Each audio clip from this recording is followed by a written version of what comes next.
ദൈവനാമത്തിന് മഹത്വമുണ്ടാകട്ടെ. ഇന്നത്തെ പ്രഭാതത്തിലെ നമ്മുടെ ഒന്നിച്ചുള്ള ചിന്തയ്ക്കായി ലഭിച്ചിരിക്കുന്ന വേദഭാഗം സദൃശ്യവാക്യങ്ങൾ 17-ാം അധ്യായം 22-ാം വാക്യം. സന്തുഷ്ട ഹൃദയം നല്ലൊരൗഷധമാകുന്നു, തകർന്ന മനസ്സോ അസ്ഥികളെ ഉണക്കുന്നു. മലനിരകളിൽ സ്ഥിതി ചെയ്തിരുന്ന ഒരു ചെറിയ ഗ്രാമത്തിൽ എപ്പോഴും ചിരിക്കുന്ന ഒരു കൂട്ടം ആളുകൾ താമസിച്ചിരുന്നു. ചിരി ഏറ്റവും നല്ല ഔഷധമാണെന്ന് അവർ വിശ്വസിച്ചിരുന്നു. അതിനാൽ തമാശകളും രസകരമായ കഥകളും പങ്കിട്ട് എപ്പോഴും ചിരിക്കുന്നത് അവരുടെ പതിവായിരുന്നു. ഒരു വർഷം അവരുടെ ഗ്രാമത്തിൽ കടുത്ത വരൾച്ച വന്നു. വിളകൾ ഉണങ്ങിത്തുടങ്ങി. ഗ്രാമവാസികളിൽ ആശങ്ക ഉടലെടുത്തെങ്കിലും അവർ പരിഭ്രാന്തരാകാതെ ഒത്തുചേർന്ന് ചിരിക്കാൻ തുടങ്ങി. ഗ്രാമവാസികൾ മുഴുവൻ ഒന്നു ചേർന്ന് ചിരിച്ചപ്പോൾ അന്തരീക്ഷമാകെ മാറി. ആളുകൾക്ക് കൂടുതൽ ആശ്വാസവും പ്രതീക്ഷയും തോന്നി. അതോടെ ശ്രദ്ധേയമായ എന്തോ സംഭവിച്ചു. ഗ്രാമവാസികളുടെ സമ്മർദ്ദ നില കുറഞ്ഞു. അവരുടെ പ്രതിരോധ സംവിധാനങ്ങൾ ശക്തിപ്പെട്ടു.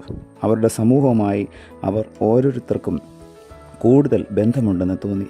ജ്ഞാനിയും ദയാശീലനുമായ ഗ്രാമമൂപ്പൻ ചുറ്റുമുള്ള സസ്യങ്ങളും അവരുടെ ചിരിയോട് പ്രതികരിക്കുന്നതായി ശ്രദ്ധിച്ചു. വിളകൾ വീണ്ടും വളരാൻ തുടങ്ങി. ഗ്രാമം പുനർജീവിച്ചു. അങ്ങനെ മഴ പെയ്യുന്നതുവരെ വിളകൾ നശിക്കാതെ നിലനിന്നു. ഇതൊരു അർത്ഥമില്ലാത്ത കഥയാണെന്ന് തോന്നാം. എന്നാൽ ഇതിൽ വളരെയേറെ യാഥാർത്ഥ്യമുണ്ടെന്ന് നമുക്ക് മനസ്സിലാക്കാം. ചിരി വെറും സന്തോഷം മാത്രമല്ല, പ്രതികൂല സാഹചര്യങ്ങളെ തരണം ചെയ്യുവാൻ സഹായകവുമാണ്. മാനസികമായ ആരോഗ്യത്തിന് സന്തോഷകരമായ ഒരു മനസ്സ് അനിവാര്യമാണ്. അതിന് ചിരി നമ്മെ സഹായിക്കുന്നതുമാണ്. ഒരു പുഞ്ചിരി വെറുപ്പിനെ അകറ്റാൻ പര്യാപ്തമാണ്. ചിരി ആളുകളെ ഒരുമിച്ച് കൊണ്ടുവരും.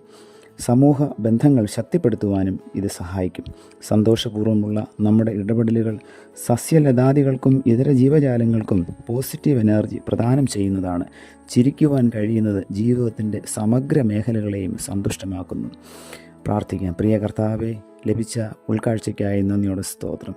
കഥയിൽ ഞങ്ങൾ കേട്ടതുപോലെ എല്ലായ്പ്പോഴും ചിരിയോടുകൂടെ പ്രതികരിക്കുവാൻ തക്കവണ്ണം സന്തോഷമുള്ള ഹൃദയം ഞങ്ങൾക്ക് അവിടുന്ന് നൽകണമേ. നിരാശപ്പെടുത്തുന്ന അനുഭവങ്ങൾ ഞങ്ങളുടെ ഹൃദയങ്ങളിലേക്ക് കടന്നു വരുമ്പോൾ എല്ലായ്പ്പോഴും കർത്താവെ സന്തോഷത്തോടുകൂടെ എല്ലാ സാഹചര്യങ്ങളെയും പ്രതികൂലങ്ങളെയും നേരിടുവാൻ തക്കവണ്ണമുള്ള കൃപ ഞങ്ങൾക്ക് തന്ന് സഹായിക്കണമേ. പുത്രൻ്റെ നാമത്തിൽ പ്രാർത്ഥന കേൾക്കണം പിതാവേ. ആമേൻ.